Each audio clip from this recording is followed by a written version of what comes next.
We all know the feeling. It's the evening of December 31st. The air smells of pine needles, expensive perfume, and hope. Or perhaps, is it anxiety? You are standing there, maybe with a glass of champagne in your hand. Around you, people are laughing, the lights are glittering, and the world feels almost magical. And in that very moment, you make a silent vow to yourself, quietly, in your mind. While the clock counts down, you whisper, "That's it. Starting tomorrow, everything will be different. I will be different. I will be stronger. I will stop texting him. I will finally start valuing myself. This is the end of the old me." It is a sweet feeling, isn't it? The belief that the calendar has the power to erase all your mistakes, all your pain, all those nights you cried into your pillow.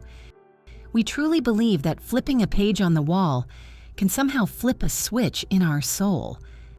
But then, January 1st passes, then the 5th, then the 15th. The magic dissolves.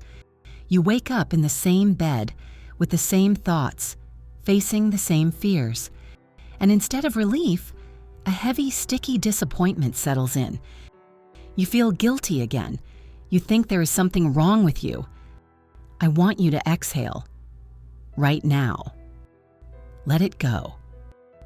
Listen to me closely. There is nothing wrong with you. You are not broken. You do not need to be fixed. And you certainly do not need a new year to be worthy. Today, we are going to talk about why this holiday often becomes a trap for us women, and how Stoicism can help us find peace not in the calendar, but inside ourselves, without the chase, without the pressure, without the illusions. Why do we cling so desperately to dates? I'll start on Monday. I'll start on the 1st of the month. I'll start in the spring. Psychologists call this procrastination, but I think it is something deeper. It is our way of escaping the pain of the present moment. We, as women, carry an incredible burden of perfectionism. Society, social media, even our mothers, they all taught us that we must be flawless, beautiful, successful, composed, wise. But when we look in the mirror today, we often see exhaustion, we see imperfections, and that hurts. So, to avoid feeling this pain right now, we invent a perfect future self.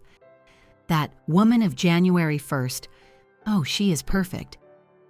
She wakes up at 6 a.m., she meditates, she never reacts to toxic texts, she doesn't eat sugar, she is perpetually happy. We fall in love with this fantasy. It acts like a painkiller. As long as we are dreaming about her, it doesn't hurt as much that today we feel lonely or lost. But Seneca, the great Stoic philosopher, spoke a brutal but healing truth. The greatest obstacle to living is expectancy, which hangs upon tomorrow and loses today. Think about that. As long as you are waiting for that magic date, you are putting your life on hold. You are telling yourself, I am not worthy of happiness yet. But once I lose the weight, once I change, once I find him, then I will start living. This isn't hope, my dear. This is a form of self-torture. You are denying yourself the right to be alive, right now.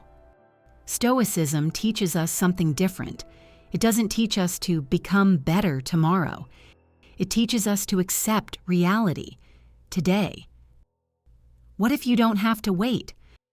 What if you can respect yourself right now, even while you are tired, imperfect, and maybe a little broken-hearted? Your value does not appear when the clock strikes midnight. It has been with you all along. The slogan, "New Year, New Me," is a lie sold to us by marketing. They sell us the idea that we are like an old gadget that needs an upgrade, that our personality is outdated software. But the soul doesn't work that way. When we try to drastically change everything on January 1st, we are committing violence against ourselves. We set rigid rules, bans, deadlines. We turn our lives into a strict boot camp. And do you know what our psyche does? It rebels. That is why by mid-January, we crash.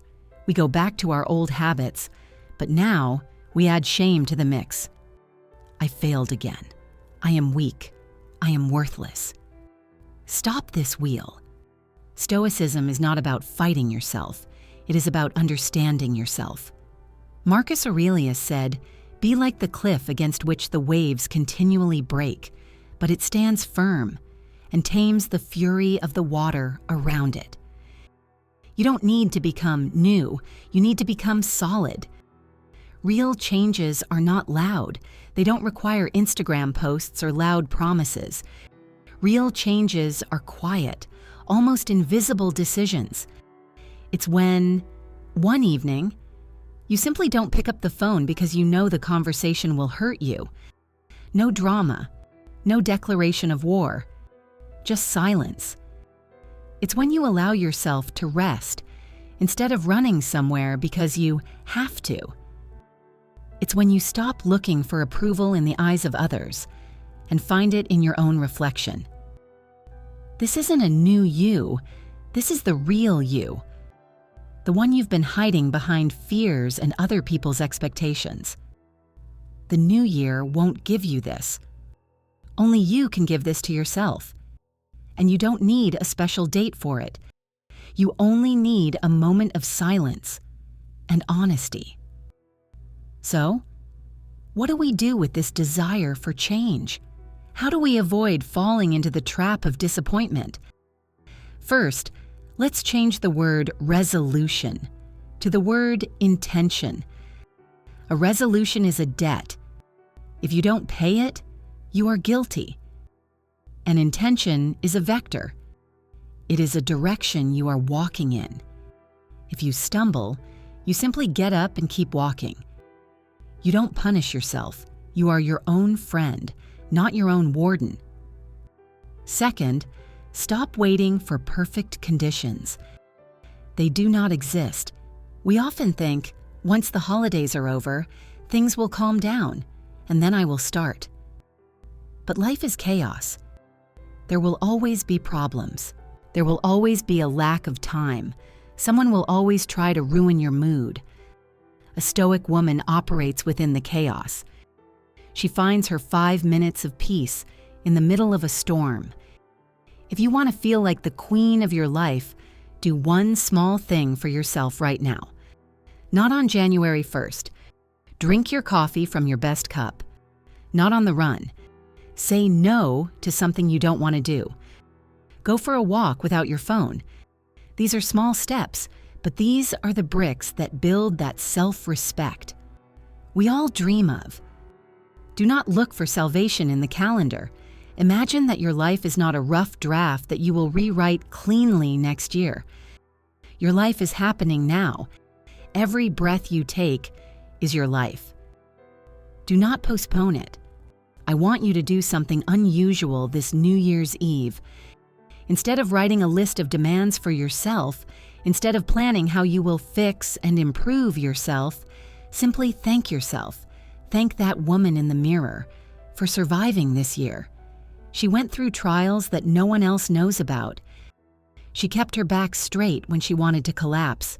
She cried, wiped her tears, and kept going. Doesn't she deserve love right now? Exactly as she is? You are enough. You don't need an upgrade. You just need a little more tenderness towards yourself and a little more stoic calm towards the world. Let this year not be a year of achievements, but a year of returning to yourself. Don't rush. Don't run. Breathe. Your life belongs to you. today, tomorrow, and always. Take the weight of expectations off your shoulders and just live